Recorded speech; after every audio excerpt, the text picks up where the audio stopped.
भगवान बुद्ध अक्सर अपने प्रिय शिष्यों को उपदेश देते समय कोई न कोई कथा अवश्य सुनाते थे ताकि उनके उपदेश सरलता से समझ सके।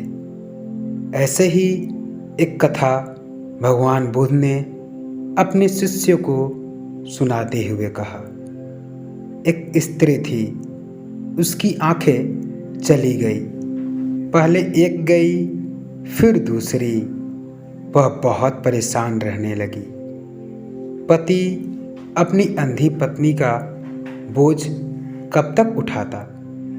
वह उससे अलग रहने लगा। उसकी छोटी लड़की ने भी उससे मुंह मोड़ लिया। स्त्री हर काम के लिए प्रयासरत थी, पर उसे कौन सहारा देता।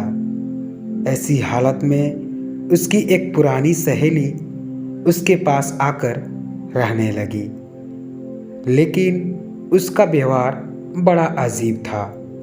वह स्त्री जब पानी मांगे तो एक बार पिला देती, दूसरी बार मांगने पर कह देती, मैं तुम्हारी नौकर नहीं हूँ, उठो घड़े से लेकर अपने आप पी लो।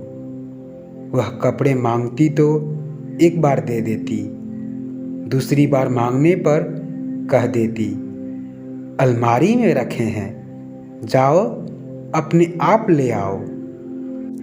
कभी उसका मन घूमने का होता तो एक बार साथ चली जाती, दूसरी बार जाने की बात आती तो कह देती, मुझे काम है, तुम अकेले घुमाओ।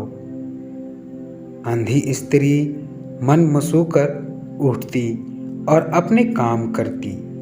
सच्चाई यह थी कि सहेली उसे कम प्यार नहीं करती थी और न ही काम से बचना चाहती थी।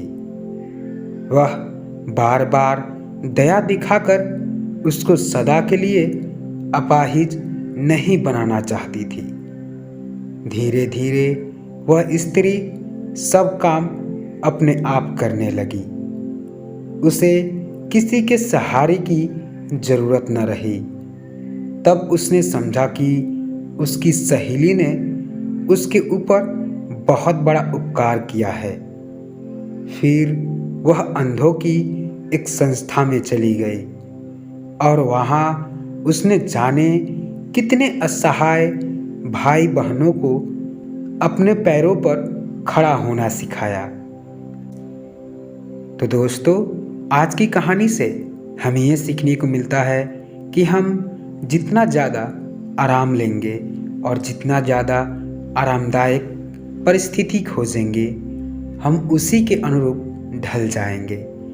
इसलिए कभी अपने आप में आलस मत आने दीजिए और अपने आप को और कठोर बनाइए, ताकि आप अपने कार्यों को और अच्छे और बेहतरीन तरीके से कर सके।